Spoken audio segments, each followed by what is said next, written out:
guys, welcome back to my channel. Learn with me. Today in this video we are going to discuss human geography, nature and scope. That is chapter 1 of geography class 12th. Okay, so let's begin our chapter. First of all, let's study the list of the lesson that will give you the link toward the chapter. Okay, so geography is a field of study, is integrative, empirical and practical. Okay, one question arises over here, that is of 1 marks, which is very important. Okay, I will provide you that question bank also chapter wise, so that you will be very clear with your chapter. Okay, so next is, it studies each and every event on the earth over the space and time. Next is, human geography studies the relationship between man and nature. Are you all getting? Okay, so geo can be studied through lawmaking or descriptive. Here we know that geography as a single subject have a dualism. Okay, dualism in ideographic or descriptive and nomothetic. So next part is, there are two approaches of geography. That means we can reach toward geography with a two ways, we can say. One is of systematic and one is of regional approach. Okay, so this topic you have covered in a class 11th book, that is a fundamental of human geography. Okay, if you have read over there, I think no need to explain now. Okay, so next is, physical and human phenomena are described in metaphors using symbols from human anatomy. This is very simple language, you will be really understanding this. And next is human geography. Okay, tell me what comes in your mind when you listen just human geography as a chapter.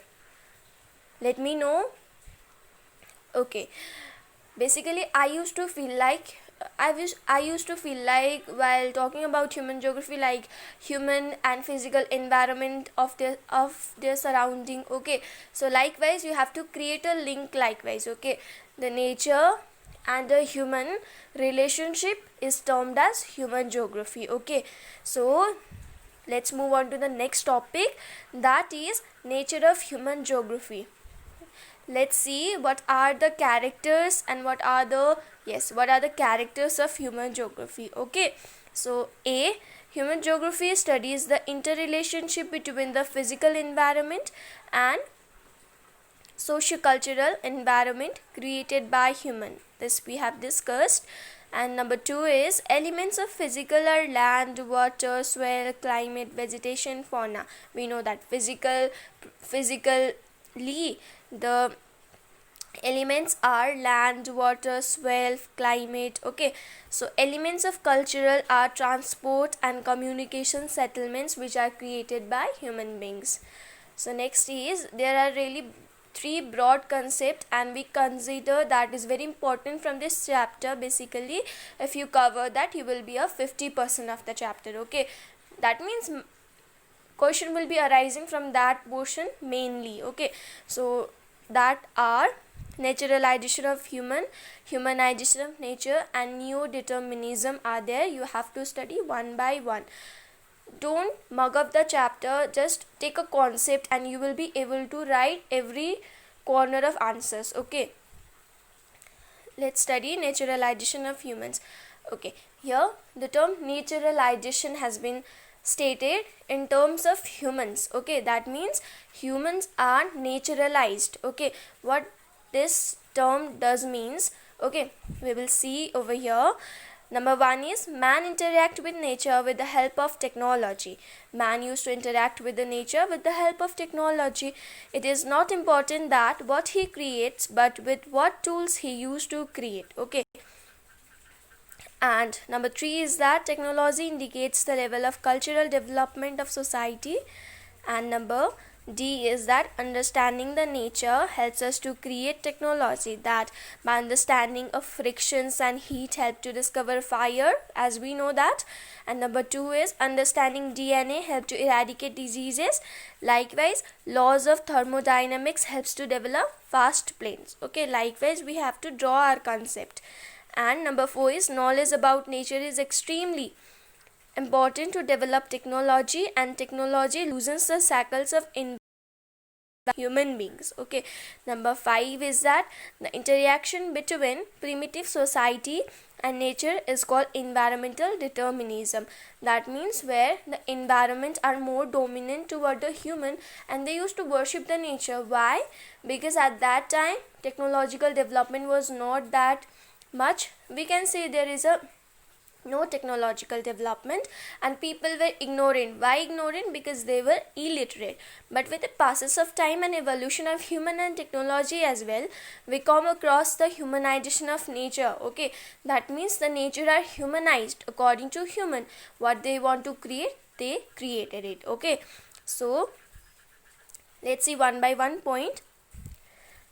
With the development of technology, people understood the nature well. Okay, number 2, they move from state of necessities to the state of possibilities. That means they are moving from dependence on nature toward utilizing the nature. Okay, making possibilities over the resources of nature. Okay, and number 3 is human activities created cultural landscape as well. Cultural landscape can be seen everywhere. Okay, so it is called as possibilism. We call this term as a possibilism. Okay, so next term strikes over here, that is of number 3.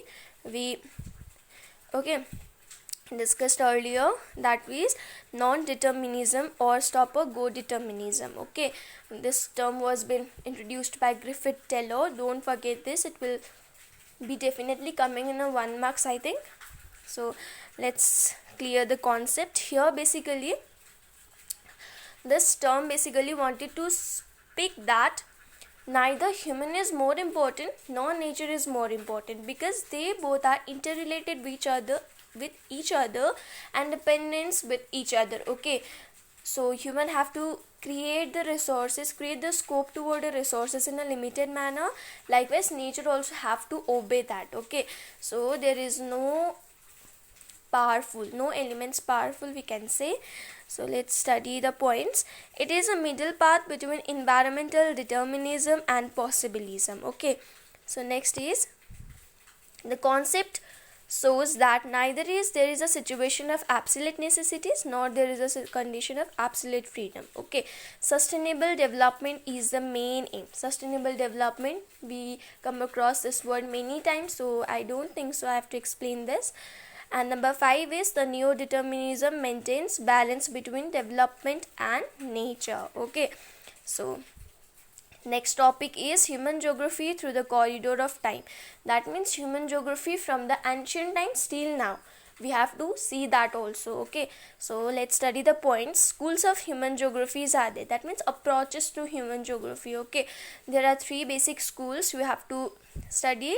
One is welfare, radical and behavioral school. So what is there in a welfare school? See, concerned with social being of the people. Welfare school are concerned with social being, that is of housing, health, education, okay, and many more. And radical schools are concerned with causes of poverty, deprivation and social inequalities. And behavioral school give an importance to lived experience, perception of space by social categories. Okay, that means behavioral schools are interrelated with the society's thing like caste, creed. Okay, so next topic is stages through corridor of time. This chart is given, you have to look over there.